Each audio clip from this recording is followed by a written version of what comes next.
Allez, comme tous les hivers, on fait un peu de bois, tout simplement. Donc du bois qu'on coupe à 1 mètre, donc pour mettre dans la cheminée. C'est un chantier où je viens à temps perdu, donc pour vous dire, j'ai commencé le 20 novembre et là on est le 20 janvier. Donc j'ai fait à peu près ça.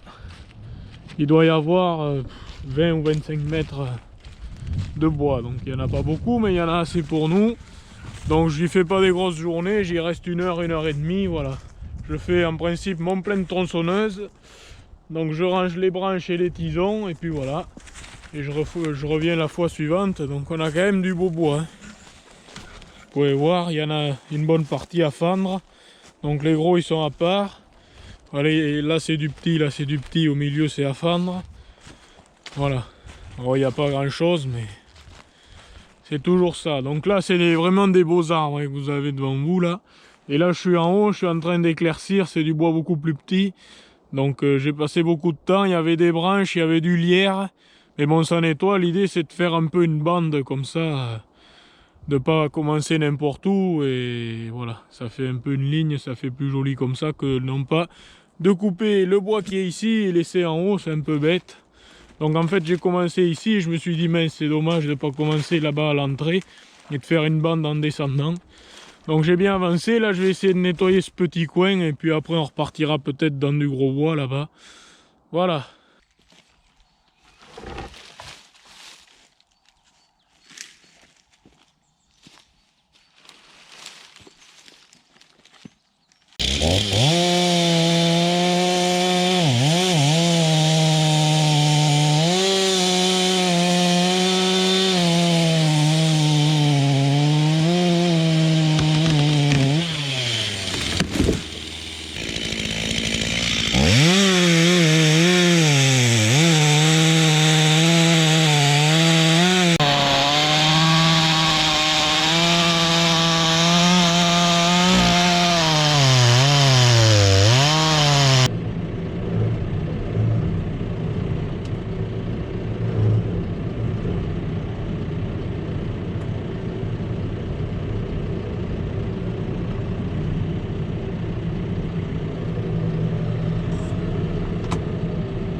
Bon, et croyez-moi, quand il a envie de pleuvoir, ça pleut.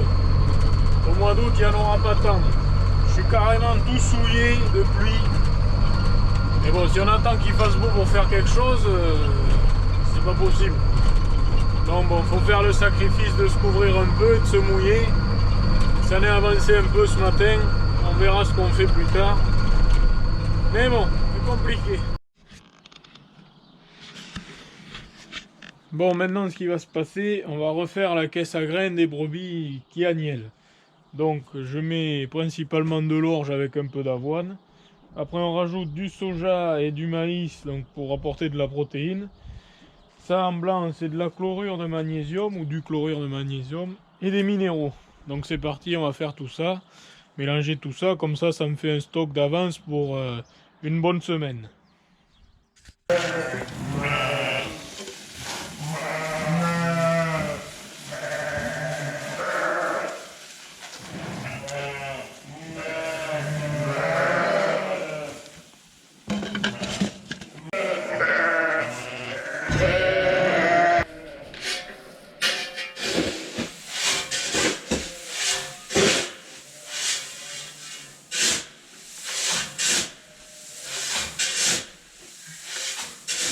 Allez les amis, alors 28 janvier 2024, il est 6 h du matin et on a des petits agneaux. Donc c'est parti, il y a des bonnes journées de boulot. Donc on commence. Alors en haut il y a une simple qui agnelle, on va aller surveiller, voir comment ça se passe. Et puis après, on va commencer de soigner les petits parcs, les petits groupes. Et ensuite on ira soigner les agnelles de renouvellement et les derniers gros agneaux qui sont nés au mois de septembre. Déjà, il y en a pour 1 heure, 1 heure et demie. Allez, c'est parti.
Bon, quand ça fait comme ça, celle-ci, elle veut lui voler, ça veut dire qu'elle va agnonner bientôt.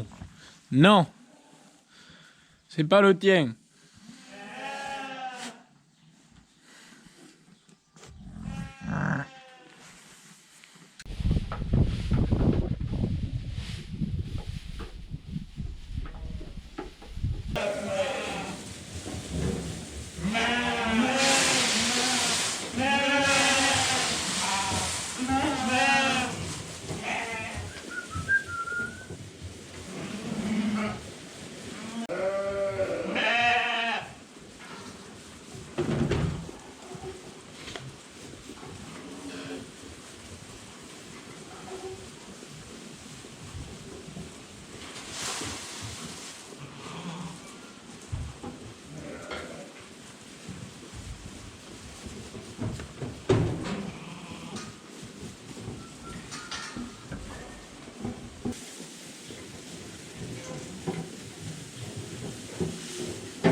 Soit c'est le sac qui est un peu grand, ou alors c'est l'épandeur qui est trop petit, mais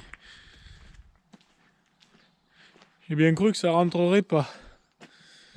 Bon, allez, on est parti.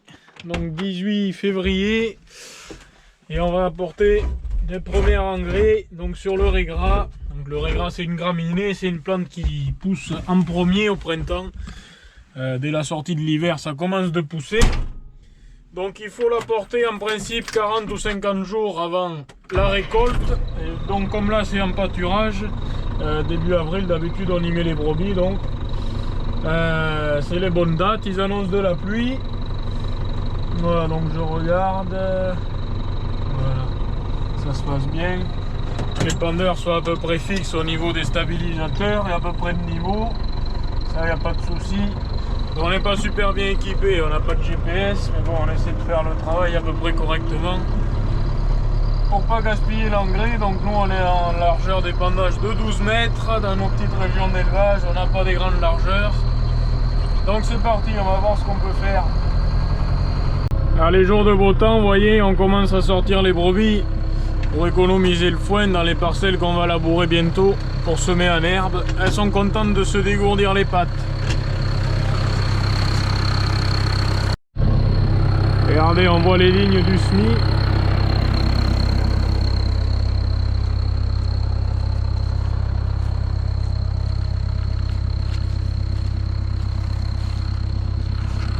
Ah, puis c'est souvent comme ça, avec la douceur qu'il fait. Après on va prendre un coup de gel, mais la nature a tendance à être toujours très en avance.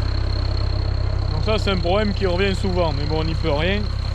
Donc là, comme il fait beau, qu'ils annoncent de la pluie, je vous l'ai dit tout à l'heure, on va apporter un peu de nourriture à ce boré gras.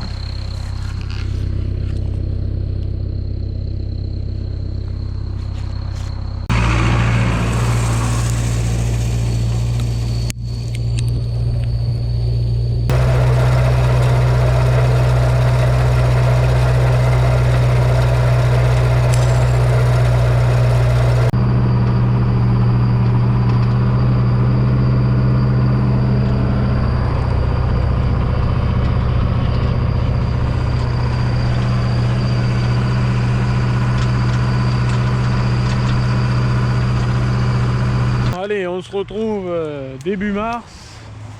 Voilà, donc là on va resuivre des clôtures en bord de grande route, comme vous pouvez voir. Bon, ça c'est des choses que je vous ai pas souvent montré. Alors ce que je vous ai déjà fait voir, c'est des clôtures neuves, donc on repart à neuf, on débroussaille, on plante les piquets, le grillage. Mais ce qu'il faut savoir, c'est qu'il y a du grillage qui est en place depuis plus de 30 ans. Et entre les gibiers, les arbres qui tombent dessus, donc le gibier qui passe, les arbres qui tombent, et bien des fois on en arrive à des choses comme ça. Voilà, donc là c'était un arbre qui était tombé, on l'a coupé, mais j'avais pas eu le temps de remettre un piquet. Donc voilà, alors avant que ça achève de tomber, on va replanter un piquet. Et voilà, donc ici on est dans un parcours qui fait plus de 20 hectares. Donc on va essayer de faire un peu le tour. J'avais fait des chemins avec la casseuse pour pouvoir faire le tour avec la voiture, parce que des fois il faut tout porter à la main et c'est pas intéressant. Voilà, donc on a quelques heures de boulot. Pour entretenir les clôtures, donc c'est pas quelque chose forcément de bien intéressant, mais bon, une fois qu'on y est, on ne plaint pas le temps qu'on y passe, parce que c'est d'autant plus dangereux que s'il y a les brebis qui vont sur la grande route, ça peut arriver d'une catastrophe. Donc voilà, il vaut mieux essayer l'hiver quand on a un peu de temps de resuivre ces clôtures, et après au printemps on est tranquille, quand on fait les foins, tout ça, on peut mettre les brebis dehors et non pas avoir à galoper les brebis sur les routes. Voilà, donc c'est un peu une sécurité, une sérénité après à la saison, en période de pâturage. C'est parti!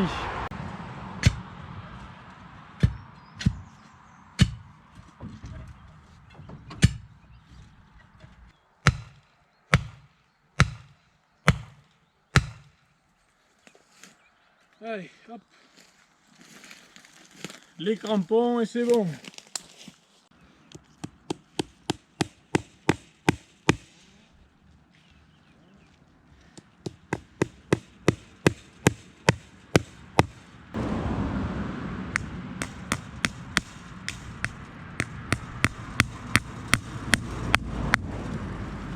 Bon, on est début mars, donc ici on a fait un peu une expérience qu'on ne voulait pas faire malheureusement.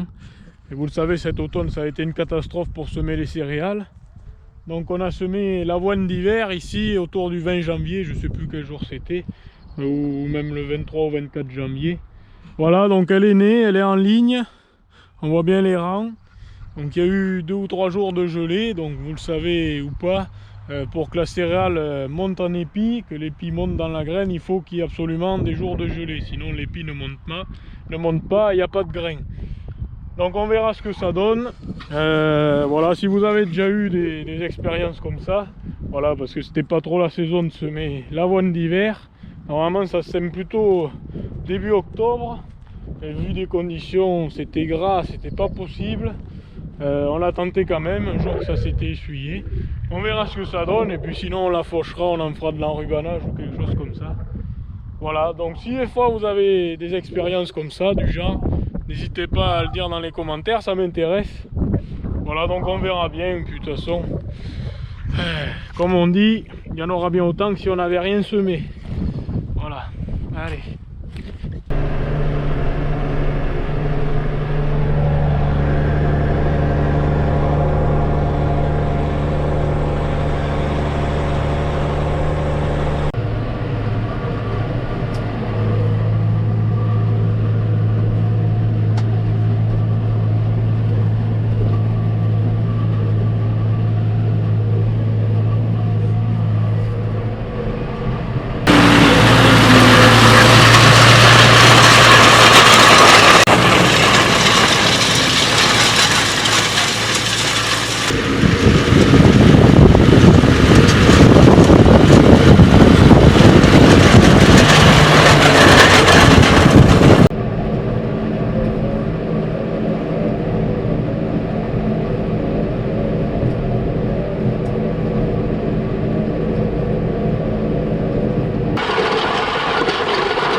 Aujourd'hui le 15 mars, on est en train de passer le rouleau sur les céréales. Alors j'en profite pour vous faire une vidéo parce que ça vous change un peu du disque habituel, parce que c'est un travail qu'on ne fait pas tous les ans. Comme vous le savez, cet automne pour semer ça a été une galère pas possible, il faisait que pleuvoir. Donc tant bien que mal on a réussi à semer et on n'avait pas pu passer le rouleau. Donc les pierres avaient été cassées un peu sommairement et encore c'est pas trop mal. Donc je vous explique un peu pourquoi on passe le rouleau du coup maintenant. Alors d'habitude on le fait directement au semis pour bien appuyer le sol, pour couvrir les graines qui n'ont pas été bien couvertes par le semoir. Mais là comme je vous ai dit, ça n'a pas été possible de le faire. Donc ce qui se passe pendant l'hiver, c'est que généralement il y a beaucoup de froid, hormis cette année où il y a eu allez, 4 ou 5 jours de gelée maximum. Donc quand il gèle, ce qui se passe c'est que le sol a tendance à se fissurer, donc à avoir des petites fentes et à déchausser quelques pieds de céréales. Donc c'est à dire qu'il y a des céréales qui sont carrément déracinées avec le froid. L'intérêt de passer le rouleau, donc, c'est de rappuyer la terre et de permettre à certaines racines qui ont été un peu arrachées de reprendre de la forme et de pouvoir raccrocher à la terre pour permettre aux pieds-gorges de se sauver tout simplement. Donc des fois il arrive qu'il y a des pieds qui meurent parce qu'ils sont arrachés par le gel durant l'hiver. Donc cette année c'est pas trop le cas, il n'a pas trop fait froid, il y a eu surtout beaucoup d'eau. Voilà, donc il y a aussi, vous pouvez peut-être voir là-bas, il y a un endroit où l'eau a stagné pendant un moment, donc il n'y a rien. Ici il y avait des pierres, on a tassé avec le tracteur, vous voyez que c'est pas très épais non plus. Voilà, donc c'est compliqué, mais on va se contenter d'avoir semé tout simplement, contrairement à d'autres agriculteurs qui n'ont pas pu.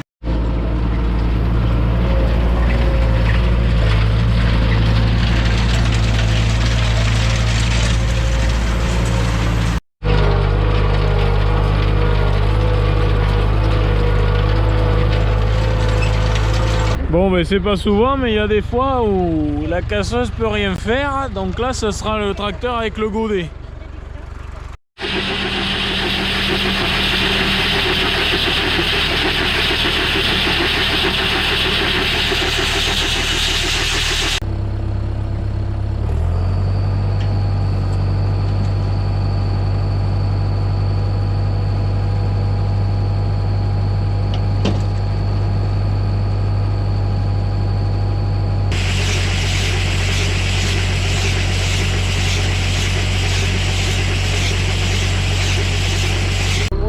Depuis le temps que je fais les vidéos, chaque saison c'est un peu un travail répétitif, c'est difficile de vous trouver de nouvelles choses à vous faire voir dans les vidéos. Donc cette année on a pris la décision de faire de l'enrubanage, donc suite à la météo de l'année dernière qui a été capricieuse, on ne pouvait jamais faire les foins.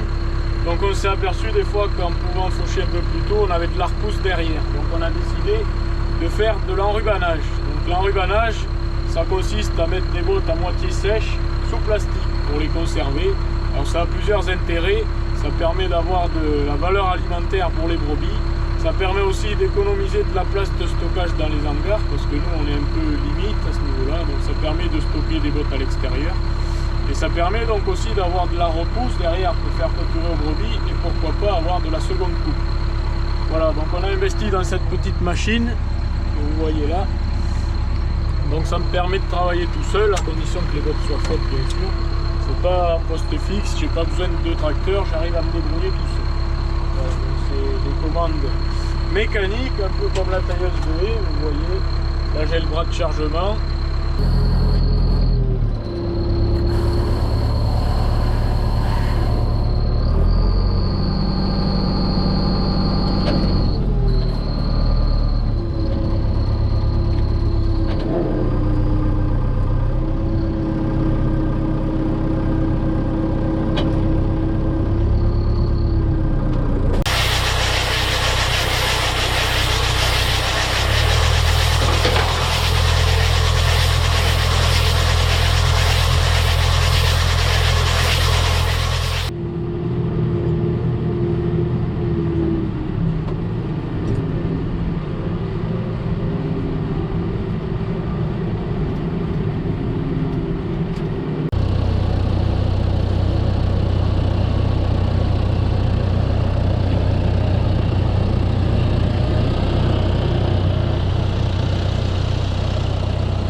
Et voilà les amis, on arrive enfin à la fin de cette vidéo.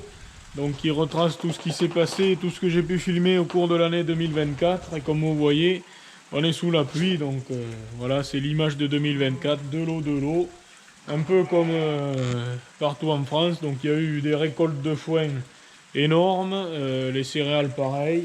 Donc des fois on s'aperçoit que d'avoir des terres séchantes, ça peut nous sauver aussi. Voilà, donc les brebis commencent de rentrer, l'herbe s'achève, mais croyez-moi, cette année, elles en ont bien profité. Elles ont eu de l'herbe du mois de mars jusqu'à maintenant. Et là, on a du stock pour passer l'hiver, donc il n'y aura pas de souci à ce niveau-là. Voilà. Et les filles. Et voilà, donc d'habitude, on a déjà mangé pas loin de 200 bottes de foin. Alors cette année, il y a eu du stock, et en plus de ça, les brebis sont restées à l'extérieur jusqu'à maintenant. Donc voilà, on a simplement mangé quelques bottes carrées. Donc c'est vraiment dérisoire par rapport aux autres années.